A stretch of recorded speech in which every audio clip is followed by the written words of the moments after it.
Welcome to Catholic Feedback. I'm your host, Keith Nestor. On this podcast, we connect the eternal truths of the Catholic faith with everyday life. Send in your questions and comments to feedback@catholicfeedback.com. This podcast is brought to you by Down to Earth Ministry, a ministry of stewardship, a mission of faith, and by the generous support of our patrons.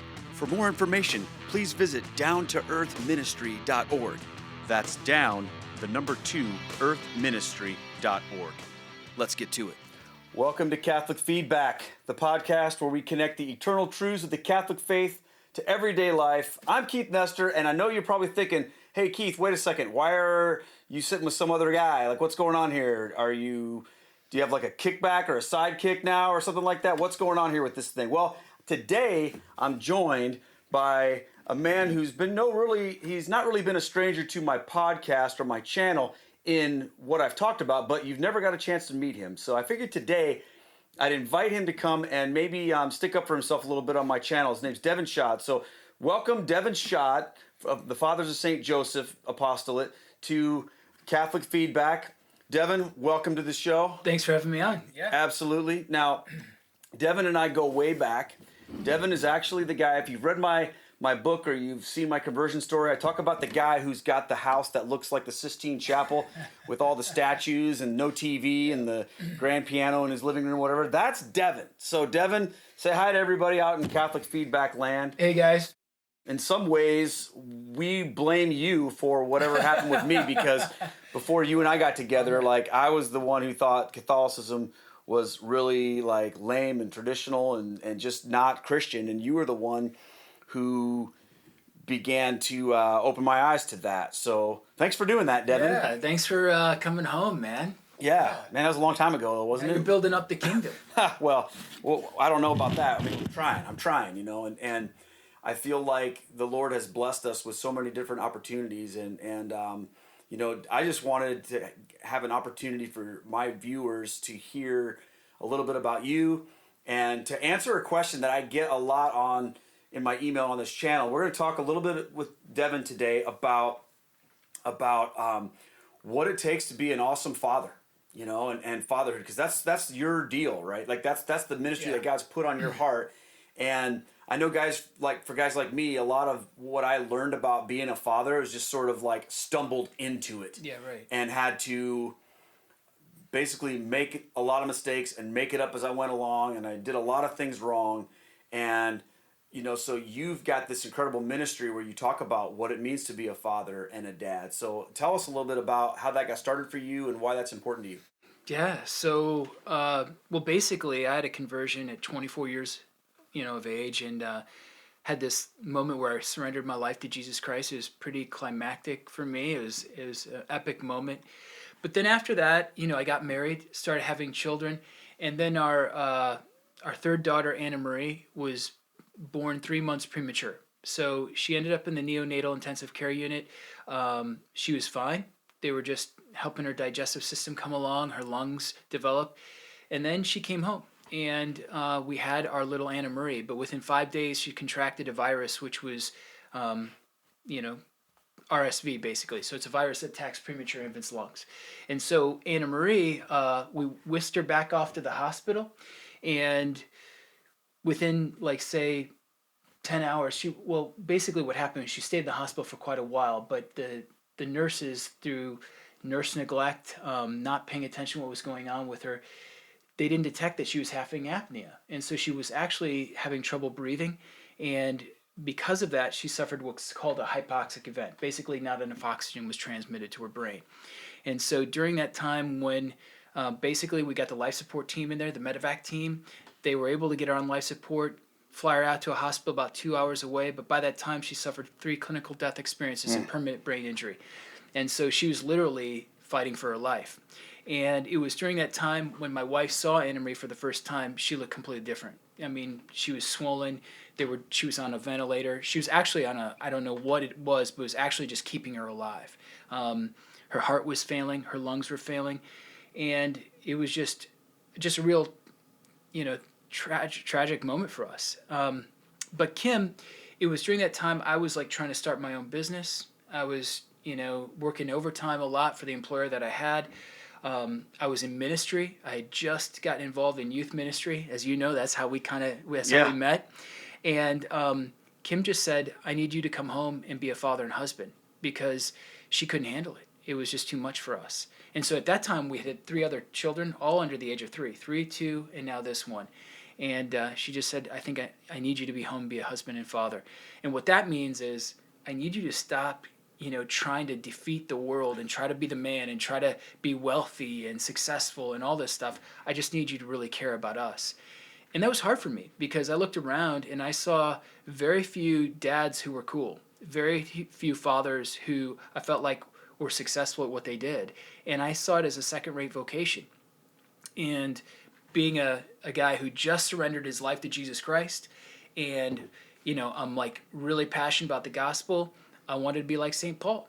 I wanted to be wielding the sword of the word, and I wanted to be saving souls. I didn't want to be at home, and so because of that, I really almost kind of resented this fatherhood thing. And I think fatherhood for a lot of us, like you said, in a way, it doesn't come with a manual. I hate it when people say that. It's like so cheesy. It doesn't come with a manual. Well, okay, great. But the idea is, I think we look at fatherhood and we see it as banal, soft. You're a dad, great. So you play with your kids, big deal.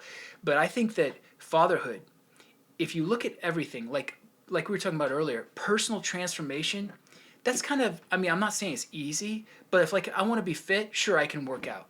If I want to eat right, sure, I can control that. If I want to study something, yeah, I'll do it.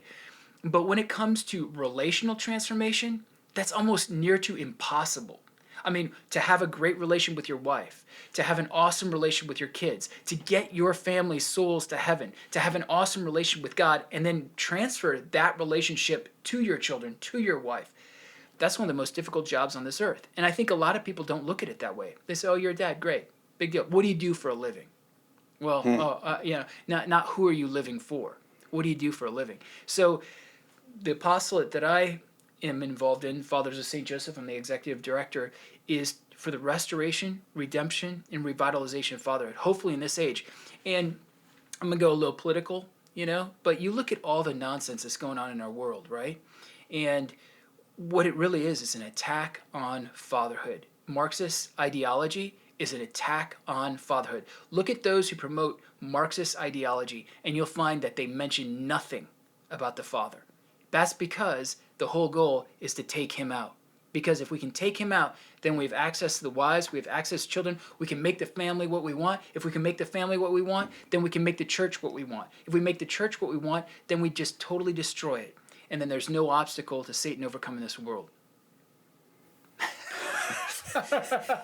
Okay, so Sorry. Let me tell you a little bit about what it's like to talk to Devin. You could say, hey, Devin, what kind of pizza do you like? And you're going to get like this eloquent speech about something that's just going to make you step back and go, whoa, I never thought about that. And so, I find that to be true. Like a lot of what you're saying, I'm a dad. I was, when you and our kids were around the same age together. And so I'm one of those dads that you looked at and thought wasn't cool. and I was like, yeah. But I think, for a lot of us, it's sort of like, I don't know, I'm thinking of just the expectations we put on ourselves. It's like, well, this is what you're supposed to do, right? You go to school, you get married, you get a job, you have kids. But what, as a man, I think that we're lost a lot of times on what it means to be fathers, because I think what we can do is we can look at our role models, and maybe we had a great father, maybe we didn't. But what I find to be the case is, the types of things our fathers did for us aren't the same types of things that dads need to be doing today. There's different challenges. There's different things. My dad didn't have to think about the internet or about social media. Yeah. I didn't have to think about that stuff with my kids when they were little. But you know what? Dads now that are having young kids, they got to have those conversations. They got to talk about it, right? So my thing is to try to connect. So let me just tell you, on Catholic Feedback, what we try to do is we connect the eternal truths of the Catholic faith to everyday life. That's what we do here. So I don't know why you had me on then. Well, but is there anything any more everyday life than fatherhood? Right. Seriously, if you think about it, because that just comes at you. You don't get to decide today I'm going to be a father, but tomorrow I'm not. Right. So if you don't know how to connect your faith to your fatherhood, then you can have all the right knowledge, but what if it doesn't translate? Mm-hmm. So what would you say to guys out there who are like, I want to be a good dad, but I just need to know like 3 things I can start doing or stop doing? Because I always think about that when I was, what are things I need to start doing and what are things I need to stop doing to help me in my everyday life right now? Like pretend I'm a young dad and I've come to you, I said, Devin, I want to live my life for the Lord. I want to be a good dad for my kids. What do I need to do? Or what do I need to not do? And you've got a person who's like super practical. Like, what would you say? Yeah, first thing, get right with the Lord. If you're using porn, stop. Because guarantee you, if you're using porn, you've just undermined your leadership authority, even if your kids don't know. Because who you are on the inside is what will come out on the outside regardless. So if you're using women on the inside, guess what? You're going to be using people on the outside, and your kids are going to know it, and they're going to inculcate that. They're going to imitate that. Okay? So you get right with God, whether it's porn, whether it's start praying, have a relationship with Him, start reading the Bible, frequent the sacraments, get your butt to confession. Those are all important things. Get right with God, number 1. Number 2, get right with your wife. Okay? Understand that the one thing that will destroy your power as a father is a divided front. Okay? A house, Jesus says what? A house divided against itself cannot stand, right? Applies to your family, applies to marriage. So if you and your wife are divided, if you guys cannot come together, if you guys cannot agree, if you're arguing in front of the kids, if you're demeaning your wife, if you're talking down to her, it's over. And I know many couples that the guy's praying the rosary, he's going to daily mass, but he demeans his wife. And guess what? Their family's in shambles. So get right with your wife and see her not as an opponent, but as a partner. Okay? So those 2 things, get right with God, get right with your wife. And then the third thing is don't look at your kids as a project, but look at your kids as people.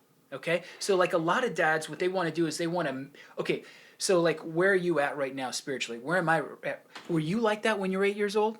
I can tell you right now that I wasn't even close to where I'm at 8 years old. But we have this weird kind of idea as parents that we think my kid should be where I'm at right now. Hey, you're not fasting? What are you doing? Come on. That's true. So it's called the law of gradualness with our kids. You have to use 2 things with your kids: law of attraction and law of gradualness. So the key here is what I mean by that is attract your kids to the Lord by not using the Lord as the way that you discipline them. Ooh, you disappointed Jesus on that one. You really screwed up Jesus on that. So the point is stop doing that. I mean, let's face it. I mean, how many of you out there are hearing this stuff and you're going, yeah, I've done that. I've messed that up. I mean, that whole thing about getting right with God first. I remember a mutual friend of ours, a guy named Jim, said this to me one time. And he said, Keith, because I asked him one time why he didn't freak out when I broke something of his when we were working on a project together. Yeah, I know where this is going. And he said, I'm just like, you just amaze me at how chill you are all the time with everything. And we were talking about it, and he goes, well, he said, whatever you're full of spills out when you're bumped. And I think about that, and I'm like, that's true. As a dad, if I'm full of impatience and rage and anger, if I'm not in a good place, then when the bumps of life happen, that's what spills out. And I don't know if you guys realize, but that's when we're revealed in terms of what our character is. It's not when things are easy and smooth sailing. It's when we're put under stress or we're put under demand, then we're like exposed. Yeah, what a man is under duress, that is what a man is and nothing more. Yeah. So that sounded pretty eloquent, I think. Hey, maybe you should get that tattooed on you somewhere. That would be cool. If I had arms like yours. Oh, geez. So when you think about that, okay, so for a guy, when a guy says, okay, well, get right with God, get right with myself, like what does that even mean? Like, that's a big project right there. Yeah. But it's doable. It's doable. Okay. But I think it's interesting that that's where you begin. You don't begin with, hey, I want to be a good dad. Okay. Fix my kids. No. Because you got to fix yourself. What just hit me is I was thinking about that. I'm like, to be a father it's 2 things. It's a vocation and it's an identity. It right? is. Oh, it's an identity, big time. Yeah. So if it's an identity, then it has to start with us. Yeah. Because that's who we are. So yeah, your identity leads to your destiny. Who you are determines who you will become. Okay. Dude, you could have like a sleeve of tattoos of all this cool stuff that you're saying. But the idea though is if I am to be like the Heavenly Father, and if I'm to be in union with God, the Father and the Trinity for all eternity, I got to know my identity. I've got to work on that. And so if I don't understand who I am fundamentally as a father, because basically I believe once you're a father, that ain't going away. God's ordained you to be a father, you know? And so that is your identity. And if you, this is a key. A Hispanic priest said this to me one time in the confessional because I was wrestling with, I want to do this and I want to do that and I want to be involved in ministry. And he said, we Hispanics, we have a phrase that says, do not become a street lamp in order for your house to go dark. And what he meant by that is don't be out there on the parish council or giving talks or leading Bible studies, which are all good things. But don't be doing all that stuff and your family's light is going out. The light of faith is going out because you're out there and you're not even at home. And I think that's the key here is that I've got to recognize that there's nothing more important than me actually becoming who I'm supposed to be, which is my identity, my vocation as a father. That's huge. Because I feel like once we get that right, then things are going to flow naturally. I think what we struggle with, Devin, is we know the desired outcomes that we want for our family. Like we want our kids to act a certain way. And typically those are things that could be like, let's say, for example, you want your kids to learn how to behave in church and not say anything that would be embarrassing to your family. So when you're starting to go through these things, the first thing you might do is be like, okay, kids, we're going to sit down and we're going to talk about what you can and what you can't do in church. Man. Yeah. Okay, so because that's where we start. But what you're saying is, no, what we need to start with is who we are as fathers and as men, and then from that identity will come those things. And I think maybe from a standpoint of we look at ourselves and go, well, how are we in church? So like a good friend of mine, the other day we were talking about this, and he and his wife have this rule that when they go into mass, they leave their phones in the car.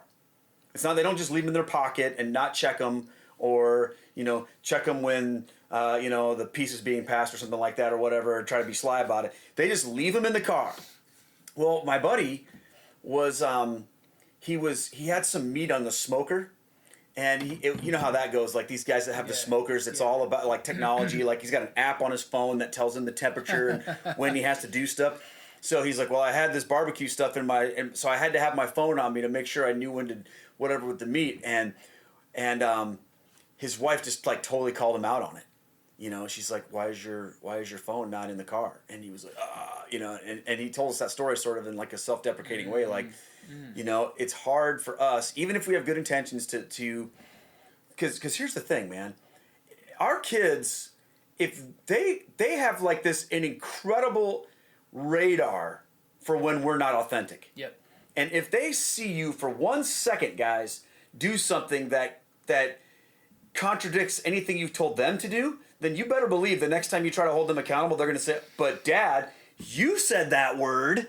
Right. But Dad, you talk to Mom that way, or whatever. So like, if we're not modeling things beyond like above reproach, our kids will call us out on that faster than anything, right? Yeah, absolutely. So we have to be right first. Yeah, I think that's because isn't that the kind of the definition of hypocrisy is like when I tell somebody to do something but I don't do it myself, And this is like the pitfall of parenting is hypocrisy. We're constantly telling our kids to do this and do that, but we don't do it ourselves, And I think that a lot of times we want to control our kids because we want to treat them like projects. We want that outcome, so they make us look good. But I think fundamentally, I've got to get it right because like as one kid said to his dad, at one of our Father's St. Joseph meetings, he said, Dad, I listen to 50% of what you say. I listen to 100% of what you do. Wow. And the key is look at your kids, look at my kids. They learn from our example. They watch us and they're watching us. I mean, they want to know how we respond to this or how we respond to that, what we think about this. And they won't ask. They'll just take it in and they're processing it. And so like, I mean, I could, when we're talking about politics, when we're talking about church, politics, when we're talking about whatever's going on, my kids don't listen to me, just like you don't listen to me. But anyway, the point is but the point is but they will watch me, and that's where they're learning. That's where they're learning. So you got to get yourself right. Okay, so great stuff. Number 2, you said, was get right with your wife. Now, unpack that a little bit. Okay, so all we have to do is go to, where do you have the most tension with your wife? Ask yourself that. Ask yourself, where do you have the most tension with your wife? Where do you have the most difficulty? What are you resentful about? Is it about intercourse? Not having enough? Is it the fact that you don't want to have intercourse because you lost attraction to your wife? Where is it that she's always telling you what to do? She's got the honeydew projects. She's demanding too much from you. She's telling you how to manage kids. Whatever it is, where are those areas where you're having the most stress, the most tension with your wife? Now, why? If we're really doing our homework, all we have to do is go to the Sermon on the Mount and Jesus' Beatitudes, and we get to the first one. Blessed are the poor in spirit. So where am I prideful with my wife? That's where I don't have to go any further than that. And I can just boom, boom, boom. I can tell you all those areas. I won't. I'll spare you of all that. Thank you. Yeah. But the idea is, so all I have to do is look at the negative on where I'm experiencing the tension, the heartache, the resentment, and I know that's what I got to work on. And generally, the key here is that whatever I do with my wife in front of the children, I've got to present that as a united front. So even if I disagree with her, we've got to speak amicably. We got to talk in a way that is cordial. Like friends of ours, their dad and mom were arguing in a different room. I think this was one of your stories too. Didn't this happen to you? I don't know. I'm a little nervous right now. What are you going to say? Parents were like arguing because they never argued in front of the kids. So my parents never argued in front of us. I can tell you that right now. So these parents were actually arguing in the other room, and they came out. Everything's fine, but I think the son said, "Are you getting a divorce?" Because it was like weren't so used to them arguing because they present themselves as such a united front. Yeah. Now there's a balance there. Our kids need to see us disagree, but disagree properly. Right? Jesus disagreed with people all the time, right? But we need to disagree properly. But the key here is this. You got to make your marriage awesome. Marriage didn't end after the first year of marriage, or when sexual attraction ended or anything. You got to make your marriage awesome. So how do you make your marriage awesome? Just implement a couple things. First of all, date your wife again. Spend 15 minutes a day of exclusive time with her, not talking about your agenda, not complaining, not talking about anything you got going on, but just listen to her and ask her how her day is. And really listen. That's How many minutes? 15. Yeah. Try it. Sometimes that 15 minutes seems like an hour. I'm starting to wonder if like the 15-minute limit is enough. Yeah. My wife said to me the other day, because we do this. But that's a start. The reason I say 15 minutes I think it's great. Because you get on that roll, and then pretty soon you're developing a relationship again. And pretty soon the 15 minutes turns into an hour. But the key is with everything we got going on, from our work, with our kids, that 15 minutes, I tell you what, you look at your week. How if you have kids in the house, how often after the kids are in bed, after everything's done, the work, all the phone calls, all that, how often that week did you spend 15 dedicated minutes to exclusively listening to your wife and finding out what is going on in her heart? Yeah, that's huge. I know for Stella and I, like, we started this thing years ago called Coffee Time, and I've talked about this before, where it's like every morning, that's what we do. We have, and it's rarely 15 minutes, but, because typically I'm the super chatty one, because I have a lot. I know, it's crazy to think about. But like, so we'll have that time in the morning where it's just the two of us talking about everything that's going on throughout the day, and whatever's happening in our lives, or whatever. And then we'll come together, and this is kind of a newer thing, but we'll come together around, I don't know, like 6 o'clock at night after we're sort of done with our day.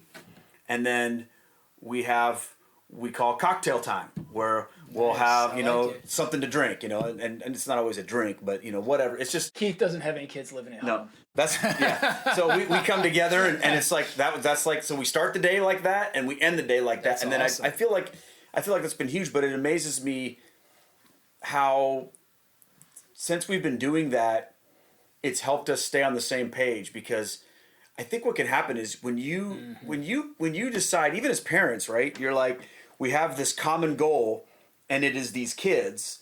If you center your relationship only around your kids, then or anything really other than your relationship, then it becomes less important. It gets relegated.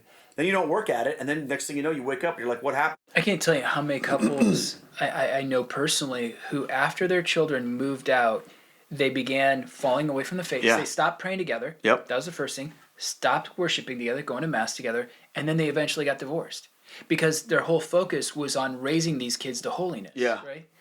So, but that's not the focus. Before Seth and Cain and Abel, there was Adam and Eve. If Adam and Eve don't get it right, what happens? You get Cain. So the key is we've got to get it right as couples before we pass it down, right? Yeah. So one of the most important things work on your relationship with God, work on your relationship with your wife, and one of the big things, the one thing that your wife needs from you is to know that she's beautiful. That she is the most beautiful person in your world. And guys, she's got a ton of competition, doesn't she? From all the airbrushed, photo retouched women that we see on a daily basis in ads and on the internet. And then if we're in the wrong place with pornography, we're really doing damage to our wife. The key is that we got to learn how to see our wife again, see the woman that we married and see her beauty. And beauty isn't just exterior, it's interior that is manifested through the exterior. So we got to fall in love with her again. The key she needs to know that you find her beautiful. And the key is by telling her, by showing her and expressing to her, not in a cheesy way, honey, you're beautiful. And then that's it. You got to figure out creative ways to do this.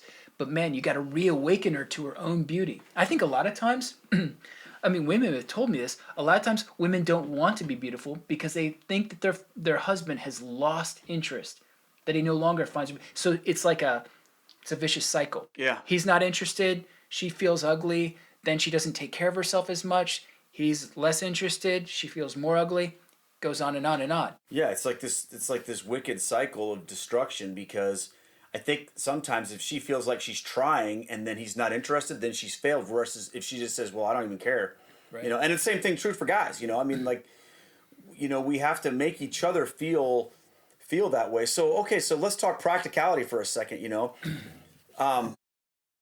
What do you do? How do you, if you can't just say, "Hey, honey, you're beautiful"? Well, you can. But if she's like, "Yeah, whatever," how do you communicate that message to her? How did you do it when you're first dating? Let's just be realistic. Yeah. It's not like rocket science, right? Take her out on a date, look her in the eyes and go, "Man, I love your hair. I love the way you look," or whatever. Or, "I've been noticing you've been whatever." Just bring her attention to that which you notice about her. Okay? Which means in her mind, "Oh, you're paying attention. You're paying attention to me. You're interested in me again." And that's what a woman, Kathy Schluter, a friend of mine, says, a woman wants three things. She wants to be known as beautiful. So her need is to be beautiful. She has an authentic need to be pursued. That is emotional intimacy. She wants to spend time with someone who is interested in her. And then the third thing is that she wants to be that essential counterpart. She wants to not just be along for the ride. She wants to be the partner in the mission, in the adventure. And so involve her in what you got going on. Now, here's the key, though. We start involving our wives in our work and what we got going on. And you know what we do? We complain.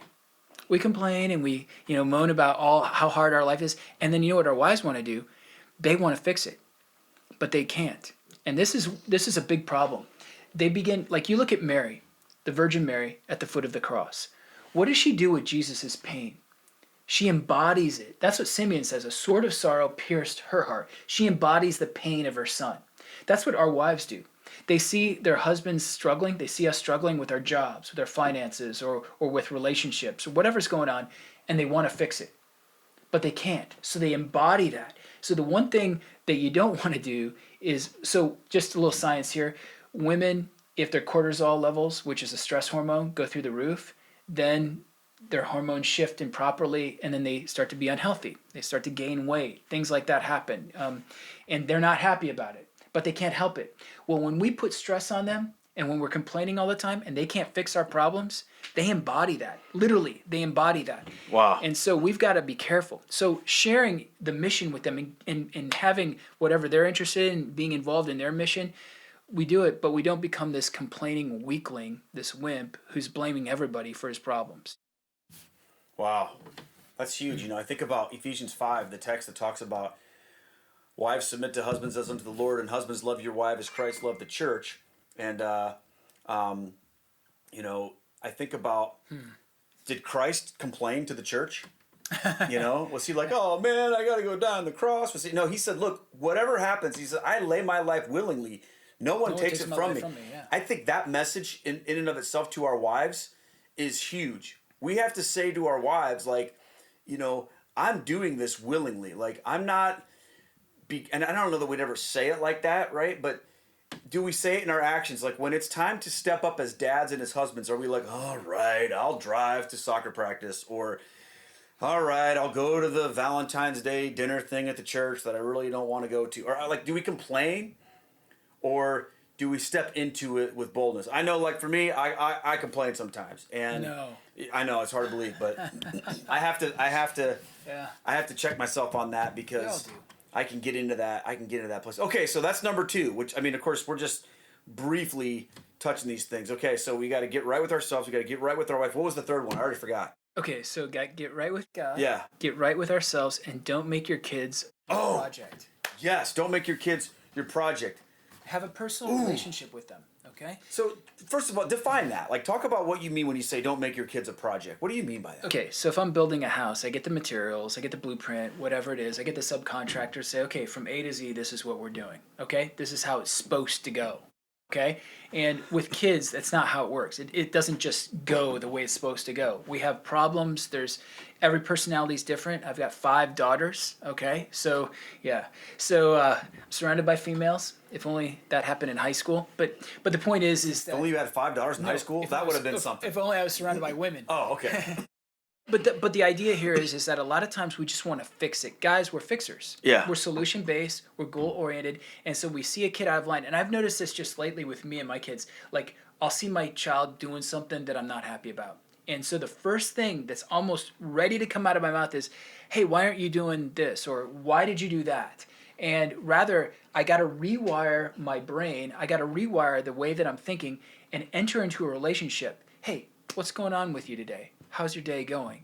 Tell me about that. And try to ask not yes or no questions. This is the big thing. Let's just simplify it to one principle that I think can work.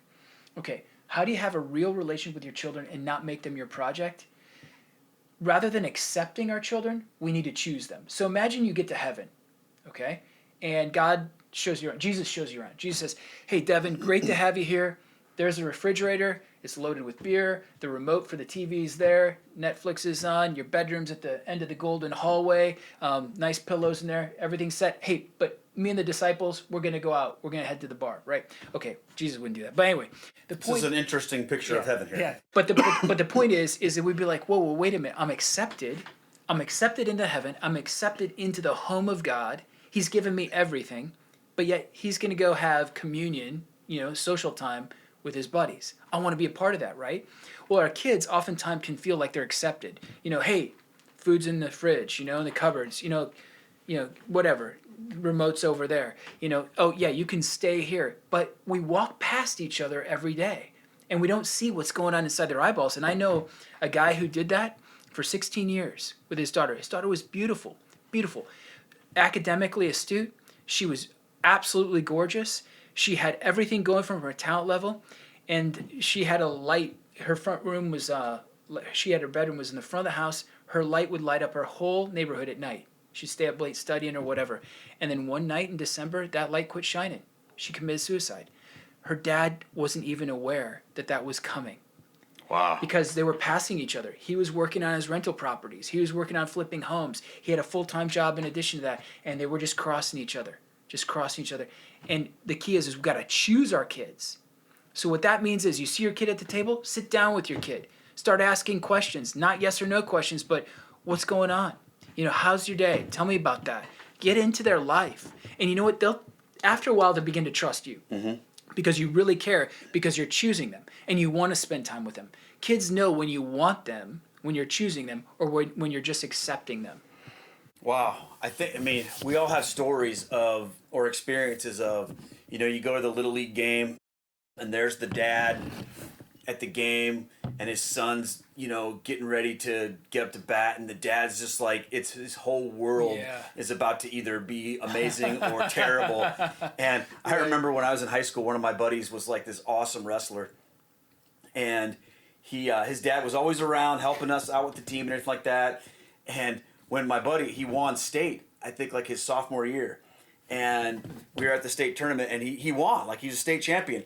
And his dad was walking around the convention center with the medal on. And I just thought that was hilarious. That's cool.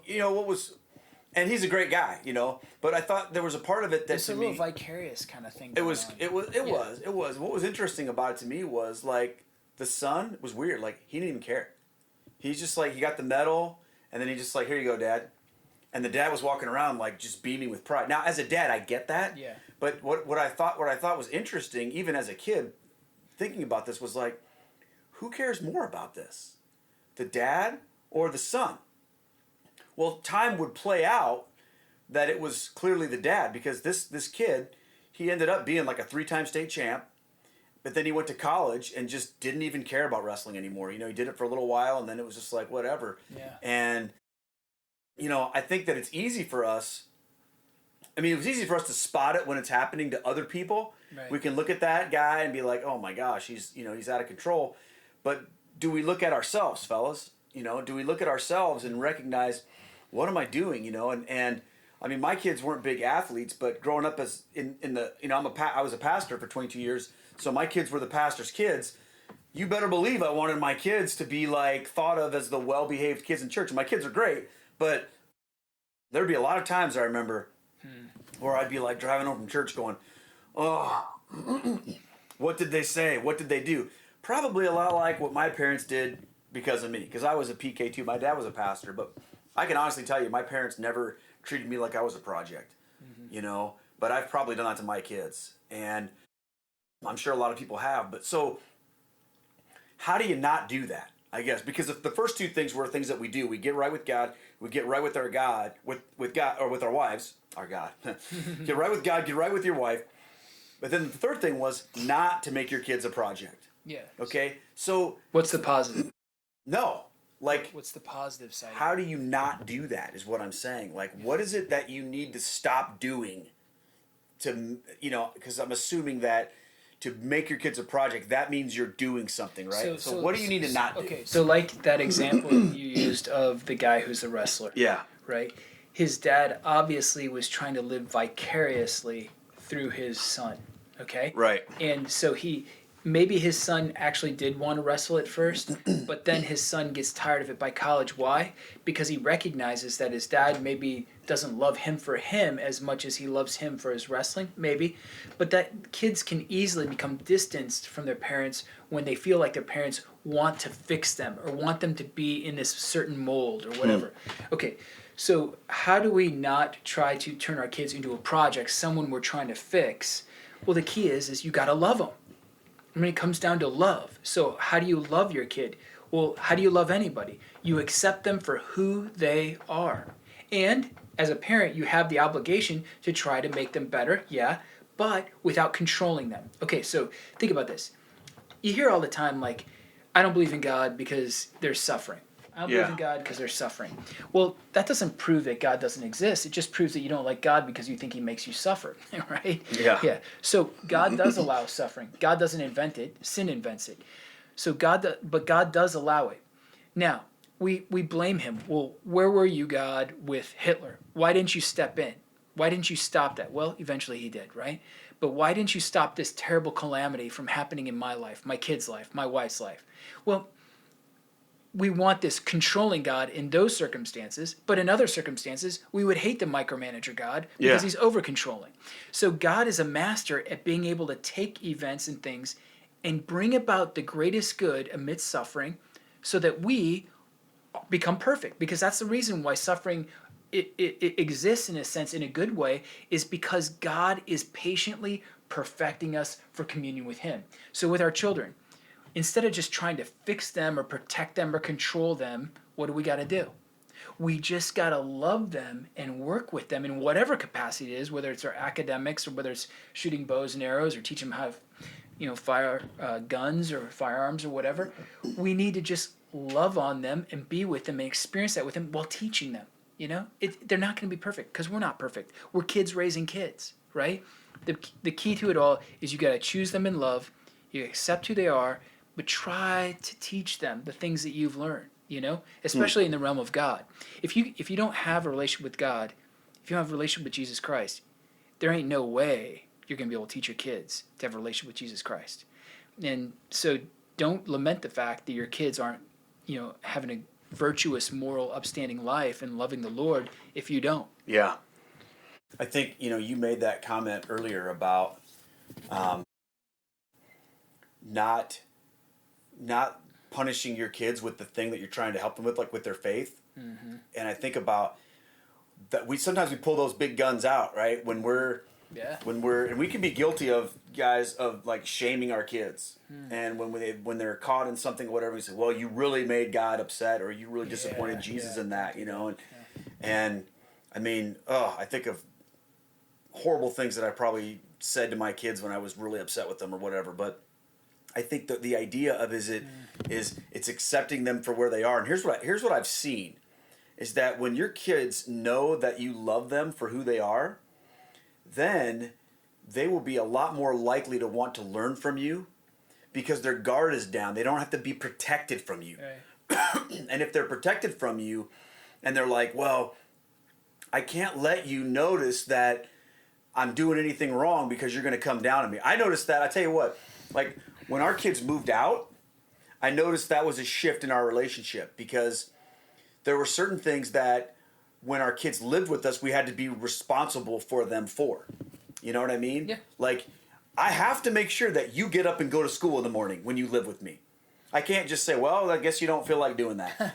But once you move out of my house, I'm not going to call you in the like. Okay, so here's kind of a real world example. Like when our kids lived with us, and they had their cell phones, whenever they would drive someplace, we would always ask them to text us and say, hey, I'm here. I got here. And, only because we didn't want to have to worry, did they get in a car accident or something like that. So we just say, are you, and they hated it. I mean, they thought that was the most like barbaric, abusive thing in the world. Why do I have to do that? My friends make fun of me, that my kids would be like, oh, my friends are like, oh, here, Mm-hmm. And we were like, look, it just helps us. Well, I remember like when my son was going to move out, he's like, I can't wait to move out, so I don't have to text you here. And we're like, we don't need you to do that when you move out. When you move out, I don't need to know where you are every second of you're an adult, you're on your own, you're doing your thing. But when you're with me, I need to know, and I think sometimes it's like now we can have these conversations right. And they don't flip out and go, oh, so like right now, if I was to text one of my kids right now, one of my adult kids, and say, hey, are you okay? Where are you at right now? They're not going to like flip out and get angry. They're going to be like, I'm here. Is everything okay?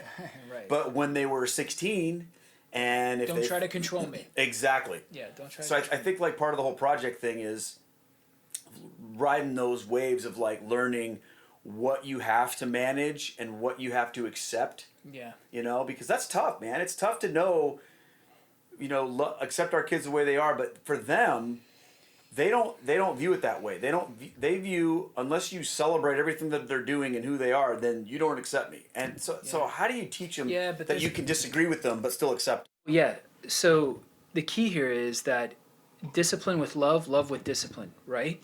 So a good, like, I don't know, like you respected certain teachers or mentors. Like let's say you're in martial arts. You don't hate the martial arts instructor because he's telling you how to do it right. Do you? No. You respect him because you want to be better. He's good at what he's doing. And when he's telling you how to do it, there's a sense that he cares, right? And so the key here is that that's discipline. Discipline makes the disciple. I think mathesis is the Greek. Mathesis for discipline means one who follows a teacher. Oh no, that's teacher. But the idea is a discipline is one who follows a teacher. So to be a disciple of Christ, we follow the teacher Christ. If I want my kids to be a disciple of me, I've got to be a good teacher. A teacher doesn't try to control and just say, do this and do that. Hey, be my slave, or get busy doing this. No, a teacher is always teaching the art of something, whether it's how to talk, how to not gossip, how to love someone who's marginalized rather than trying to fit in with the cool crowd. Teaching how to control yourself and your passions, whatever it is. The key is we take them under our wing to teach them. And that's Hebrews 12, right? What is it? What father doesn't discipline a son whom he loves? Is that Hebrews 8, maybe? But what father doesn't discipline? And if a father doesn't discipline his son, what is he? Scriptural? He's a bastard. He's illegitimate. So the key is we've got to run that fine line. It's like the ridge of a mountain, man. It's like so fine. You discipline with love, and you love with discipline. And your children will accept the discipline as long as they know they're loved. That's what you said earlier. Yeah. And I'm telling you, we had this mom, she's like a mentor to me. She's like in her 80s. She's had cancer like 3 times. 3 of her sons have died. Her husband's died of cancer. And she had 9 kids. All of them, to this day, faithful. All of them. Awesome. Off the charts, faithful Catholics. Totally into their faith. And their children's children, faithful. Why? She said, you can discipline your kids as much as you want, as long as they know that you love them. That's the key. You love your kids. You pour your love into them, but don't neglect the discipline in a good way. Don't be abusive. Yeah. Because love without discipline is child abuse. And discipline without love is child abuse. Okay? So you got to have both. And sometimes we can slip on this side, sometimes we can slip down this side, but we got to claw back up and get on that ridge and ride that fine line. But don't nag. You'll drive your kids crazy, as Ephesians says. Fathers, don't nag your children, because that's a temptation. Wow, there's so much there. I mean, and I know we're just kind of scratching the surface. I mean, Devin, you've written books about this. You've devoted your life really to helping to challenge guys to live into their vocation of fathers and as fathers and husbands. So, tell us what you've done. Like, if people want to know more about you, they want to read your stuff, like, how can they find out more about what you're doing? Yeah, you can go to fathersofstjoseph.org, and you'll find a lot of stuff there. We're getting ready to revamp the site and come out with a new plan for men. But the idea behind it is this: it's so much more than just being a dad. It is being a real man. It's being a real spiritual leader. It's being a guy who can change the church and change the world. And so but basically, if you're not living at home, you're not living it elsewhere, no matter what it looks like. Okay? So the key is we're Father St. Joseph creates tools, like we're coming out with this free ebook called The Path, which lays out the whole thing.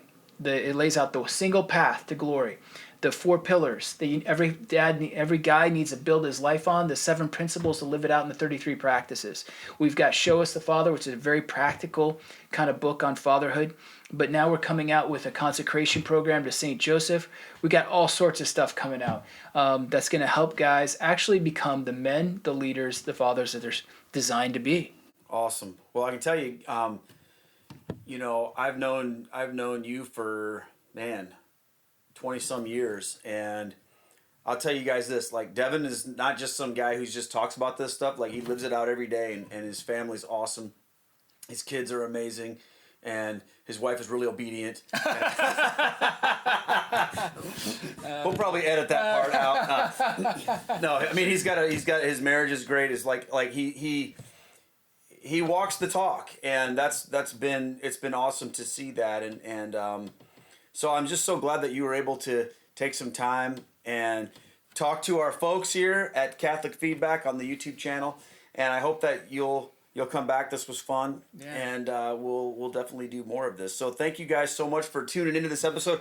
I know it's kind of a different episode where we're not necessarily dealing with the question that came in today, but this is something that I have been hearing guys talk to me about with regard to their families. And when Devin was coming over today, I'm like, hey, we have got to talk about this together. So thank you guys for tuning in. If you've got a question that you want tackled on Catholic Feedback, please send that to feedback@catholicfeedback.com. I want to say a special thank you to all of my patrons who support this channel and help me do what I'm doing. You guys are absolutely amazing. And I'm looking forward to continuing to make more and more episodes. And who knows, maybe we'll get Devin back with us. So thanks so much, you guys. God bless and take care. Thanks for listening to Catholic Feedback with Keith Nestor. Send in your questions and comments to feedback@catholicfeedback.com.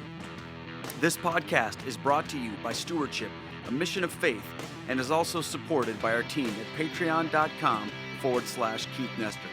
Please consider joining our support team. Catholic Feedback is a production of Down to Earth Ministries.